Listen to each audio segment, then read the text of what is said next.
इथे मी लाल मसूरची डाळ घेतली आहे। तर मला आज मसालेवाली डाळ बनवायची आहे। तर मसालेवाल्या डाळसाठी मी ही 4 मूठ डाळ धुवून घेतली। गोल भोपळ्याच्या खापा करून घेतल्या, जास्त बारीकही नाही जास्त मोठ्या नाही, अशा मीडियम मध्ये। फ्लावर घेतलाय, जास्त लहान नाही करायचंय त्याला। आणि शेवग्याच्या शेंगा घेतल्या। तर या भाज्या मी आता धुवून घेणार आहे। धुवून घेतल्याच्या नंतर मी शिजायला घालणार कुकर मध्ये डाळी सोबत। इथे मी डाळीमध्ये भोपळा घालून घेतलाय, फ्लावर घातलाय धुवून, भोपळा आणि फ्लावर धुवून घातलेला आहे। शेवग्याच्या शेंगा आहेत त्या मी सर्वात शेवटी घालणार आहे। आता जर शेवग्याच्या शेंगा घातल्या तर मग त्याचा नंतर पूर्ण गाळ होणार, ती काही खायला भेटणार नाही। म्हणून शेवग्याच्या शेंगा डाळ फोडणीला घातल्यावर सगळ्यात शेवटी। डाळ शिजवण्याआधी त्याच्यामध्ये मीठ घालणार 1 चमच।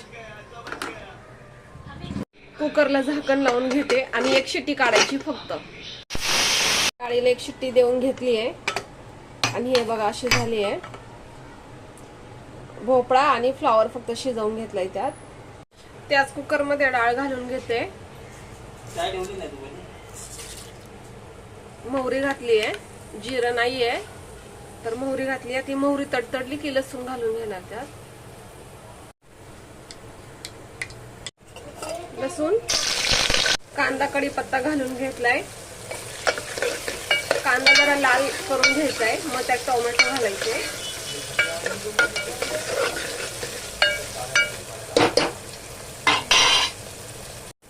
कांदा लाल झालाय तर त्यात टोमॅटो घालून घेते।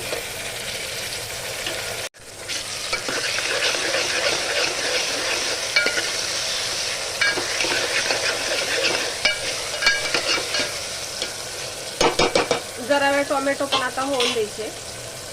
तर टोमॅटो तर होतातच आहे, त्यासोबतच शेंगा घालून घ्यायच्या आहे। डाळ तर शिजली आहे, नंतर डाळीला शिजल्याच्या नंतर जे 5 मिनिटं उकळी येऊन देणार त्यातच शेंगा शिजून द्यायच्या आहे। पण आपण यात टाकल्या की थोड्याफार यात पण शिजून निघतील चांगल्यापैकी, टोमॅटो पण होतील शेंगाही होतील।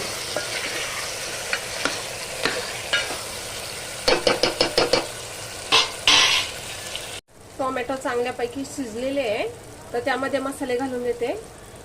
लाल मसाला, हळद, धना पावडर,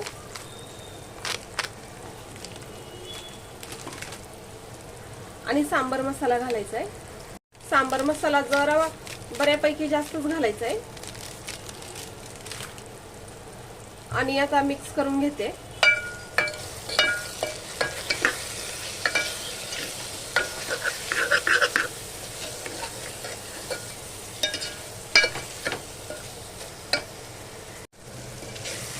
छान मिक्स झालेला आहे।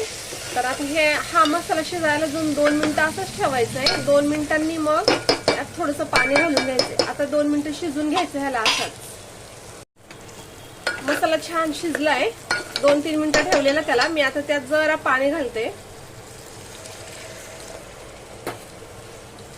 आता पाणी घालून घेतलंय, आता परत ह्याला चांगले 2 ते 3 मिनिटं शिजवून घ्यायचंय। अजून 2 ते 3 मिनिटांमध्ये मसाला छान शिजेल।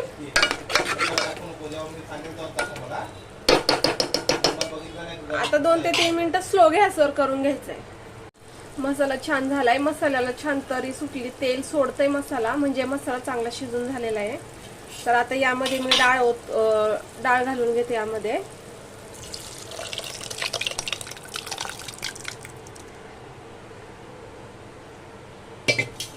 गॅस स्लो होता, मी फास्ट केलाय। डाळ घट्ट आहे, अजून पाणी घालून घ्यायचं यामध्ये। डाळ शिजवताना 1 चमच मीठ घातलं होतं, तर मी अजून थोडंसं मीठ घालून घेते। अर्ध्या चमच्याला जास्त मीठ घातलंय मी। आणि आता डाळ चांगली उकळून घ्यायची मस्त। डाळ उकळल्याच्या नंतर पण 5 मिनिटं तिला चांगली उकळून घ्यायची। त्या शेवग्याच्या शेंगा पण शिजून निघतील आणि डाळीलाही चांगली चव बसेल।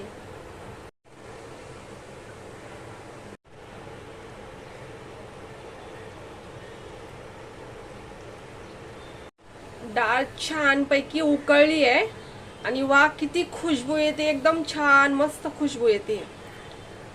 आता डाळीमध्ये लिंबू कापून टाकायचा आहे। लिंबू टाकल्याच्या नंतर डाळीची चव एकदम छान होते अजूनच। तर मी हा एवढासा अर्धा लिंबू घेतलेला आहे। लिंबूच्या आतमध्ये ज्या बिया असतात त्या बिया मी काढून घेतल्यात आणि हा लिंबू मोठा होता, तर हा मोठा लिंबू मी अर्धा करून या डाळीमध्ये पूर्ण पिळून घेणार आहे.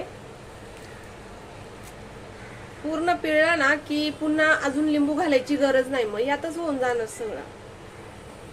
आणि पुन्हा तिला चांगली मिक्स करून घ्यायची. डाळ उकळल्याच्या नंतर लिंबू घालायचा आहे, मग डाळीला चव पण खूप छान येते. आणि आता आपण गॅस बंद करू शकतो.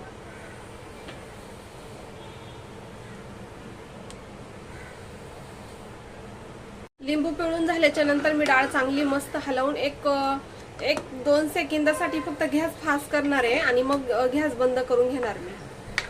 कारण लिंबू जो पिळलाय त्यात छान मिक्स झाला पाहिजे ना त्यासाठी. आणि लिंबू तुम्हाला हवा तेवढा तुम्ही पिळू शकताय, म्हणजे तुम्हाला जशी चव बसेल तशी. थोडस नॉर्मल जरी आंबट झाली आमटी तरी छानच लागते, चव बिघडत नाही त्याची, छानच लागते. आणि परफेक्ट बसला तरी छानच लागते. तर आता डाळ उकळलेली आहे, तर मी आता डाळीचा गॅस बंद करून घेते. आणि अशी डाळीची आमटी तयार झालेली आहे. मसालेवाली डाळ पण बोलू शकतो, डाळीची आमटी सुद्धा बोलू शकतो. खूप छान झाली आहे.